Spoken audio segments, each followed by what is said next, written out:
آزادی بیان.言论自由 Free speech. Because Mill put a huge emphasis on undogmatic thinking. He was deeply opposed to holding opinions which hadn't been challenged. The idea was that if you hadn't tested your opinion, it was held as merely as dogma, but if it had been tested and survived the cut and thrust of argument, you could cling to it with a bit more certainty. It's a very different sort of belief. It seems to me that this project is all about conversation, challenging presumptions in that million spirit.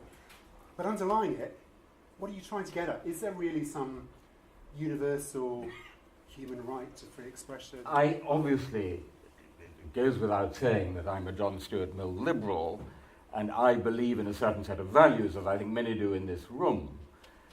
But we have to acknowledge that for most of its history, Western universalism has in practice been anything but universal, right?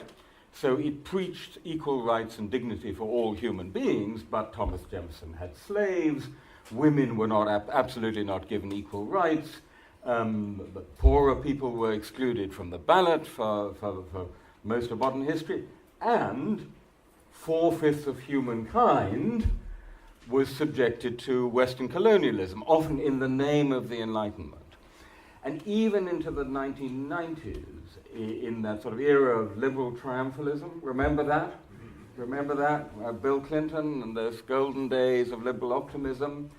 The conversation was very much of the form, hey world, we Western liberalism have worked out how it should be.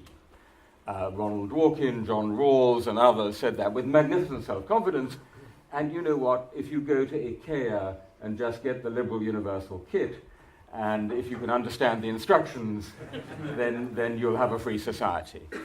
And my view is, number one, that is intellectually and culturally myopic and inadequate, because it's absurd to think that great civilizations like Chinese civilization or Indian civilization don't have anything to say to us about free speech. Of course they do. And in the book, I, for example, explore the amazing Indian tradition, all the way from the Emperor Ashoka to Gandhi, which has a great focus on the listener. Gandhi says somewhere, we have to speak in a way which will open ears, right? So we all know people who open their mouths and shut ears. Donald Trump, for example, would be a good example of that. But finding ways where you speak and open ears. That's reason number one, because there's things to be learned from other cultures. But reason number two is because we are increasingly living in a post-Western world in which countries like China and India and Brazil are setting the agenda of world politics. And people in these countries are no longer ready to receive, as it were, the Ikea package, the pure and final wisdom spoken from Washington. And so if you want to promote free speech in what I call the great swing states for free speech, countries like India and Brazil and South Africa, you have to go into it in a slightly more, in a different way, in a spirit of listening as well as speaking. And that's what I've been trying to do. آزادی بیان.言论自由 Free speech.